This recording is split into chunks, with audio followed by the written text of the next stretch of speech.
That's it, isn't it? That's it, Robert. Yeah, the fucking English. Right.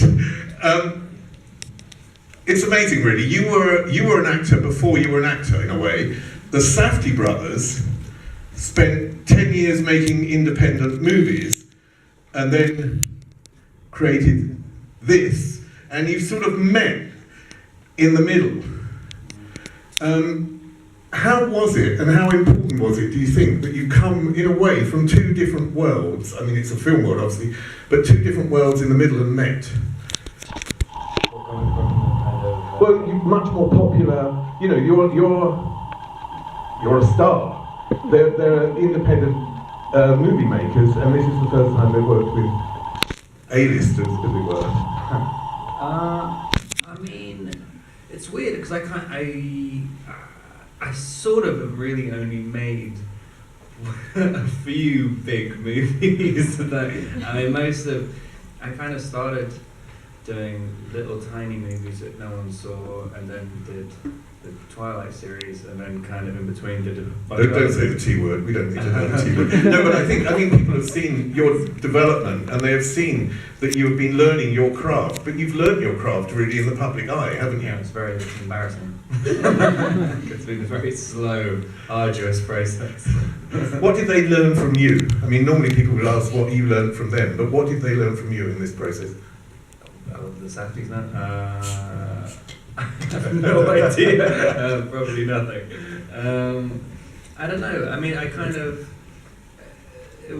mean, with this wasn't a movie before I met them. I met them and I was so enthusiastic about Heaven Knows What, their previous movie. Well, it's not true, is it? You hadn't seen the movie. You saw a poster and you sent them an email. What was it about that poster? I just kind of knew from it wasn't even a poster, it was a photograph. And then I seen the trailer, and then the original Heaven Knows What trailer was really, it was just so frenetic and had so much energy behind it. And I really wanted to do something that wasn't boring, and they seemed like just the go-to guys who just, and also that they hadn't really been discovered that much yet. But I did a meeting with them and kind of just was extremely passionate, and this kind of just came out of the meeting really. What did they think of you?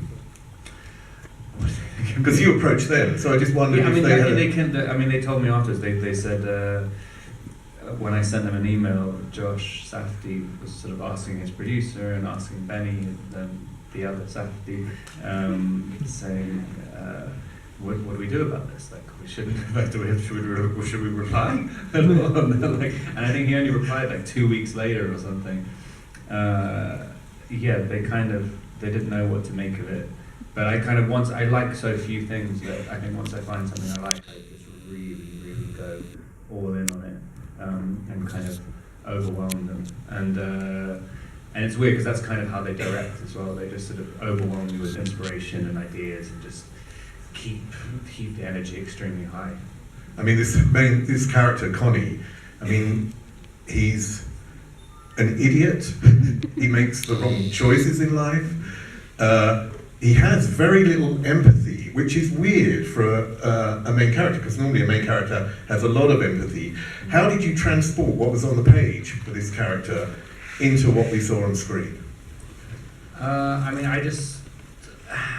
a psychopath. It's kind of, but I thought, when I first read the script, I just thought it was very funny, and maybe that's kind of my own issues.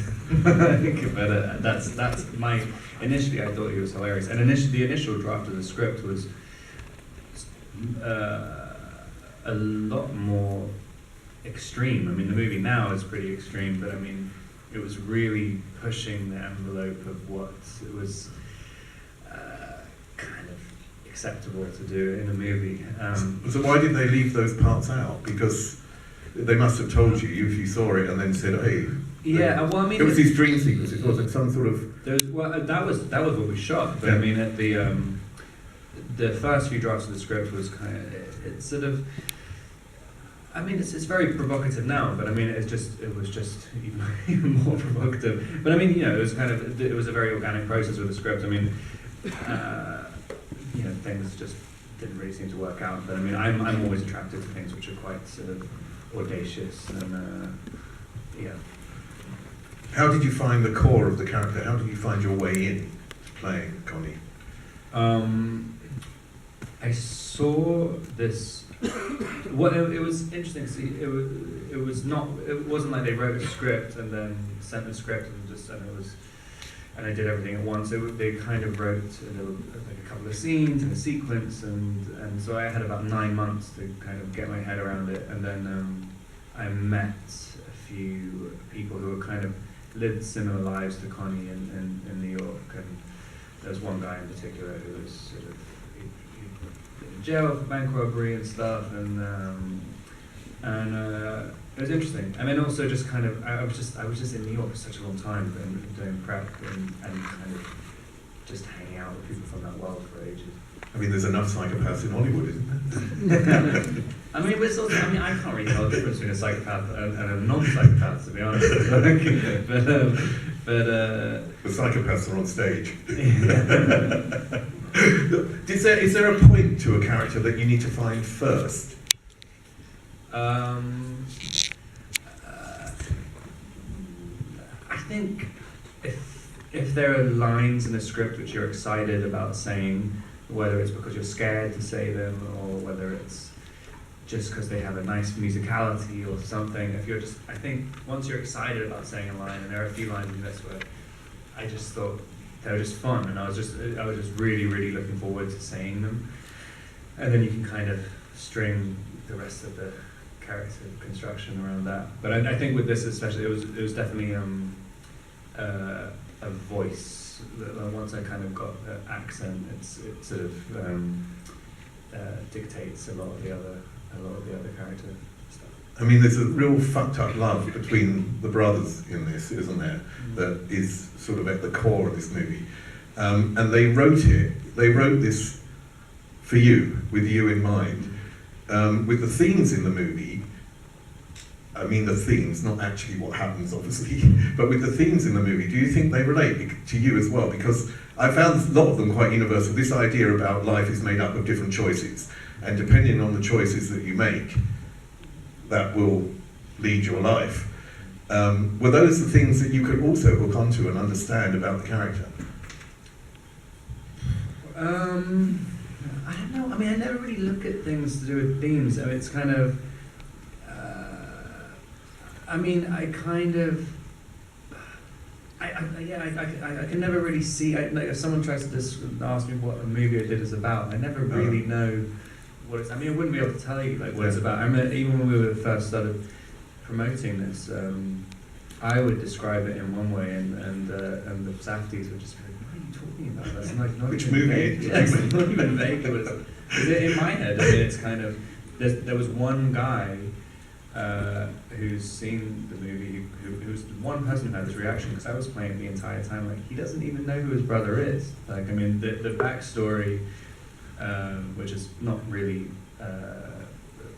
it's not comprehensive at all in the movie, but like, we had a very exhaustive backstory written out for Connie and Nick's entire lives, and they were estranged. I mean, Connie, basically, the story is that Connie was in jail for a couple of years, and whilst he was in jail, just gets obsessed with his brother, who he hasn't seen in 12 years, and hasn't really got a concept of how mentally handicapped he is or anything. He's just decided, I need to have a family. I'm going to take this guy and make him my family.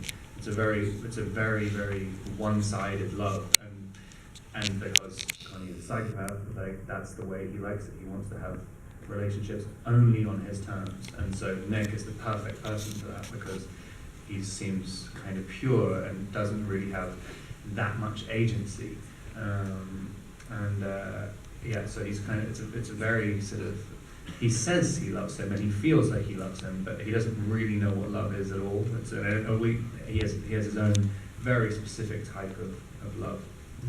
Even that's weird, isn't it? With the character played by Jennifer Jason Leigh, this, you know, that they don't fit at all. You know, it's just such a weird relationship. Then there's this sort of, he seems to be driven by a lot of guilt, and maybe that's the basis of the guilt is the relationship with, or the non-relationship for many years with his brother.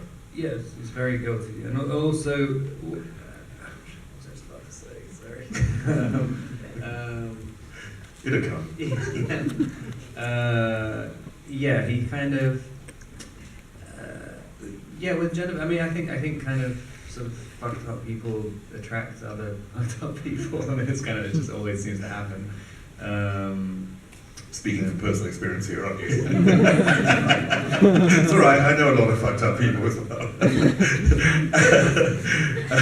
God, now that's thrown me completely. No, the other thing that really hit me in the film is how it's also so much about today and Trump's America, because your character is abusive to people who seem to be in greater need than him, you know, and then the black guy that they beat up, who was in that Tom Hanks film, the actor, I forgot his name now. They beat him up, and who did the police arrest? The black guy, you know, and so it's got some sort of parallels to Trump's America. Yeah, well, just a lot of different places as well. I mean, it's funny. Again, with the kind of the overarching themes. I mean, I guess what you're talking about the access point to a character as well. I think it's like I never really thought of Connie as like I don't think he's like a racist as such, or like I think he definitely doesn't think of himself as one, and it's definitely that's where it comes to the kind of white privilege kind of story, because I think Connie is one of those people who, even when he's lying, he's not lying in his head. Like it's kind of every single thing, because he's doing it because the reasons behind his actions in his head are always legitimate. No matter what he does, he thinks he's justified. Like, and the perfect example for the whole story is that like I'm doing all this stuff with my brother. I'm trying to save my brother, but like he's the one who's causing all the problems, and he has absolutely no conception of that. Yeah. Are you a good actor? No, I just want to know his own perspective, because I think, I saw an interview with you where you said that you're full of insecurities but this seems to be the role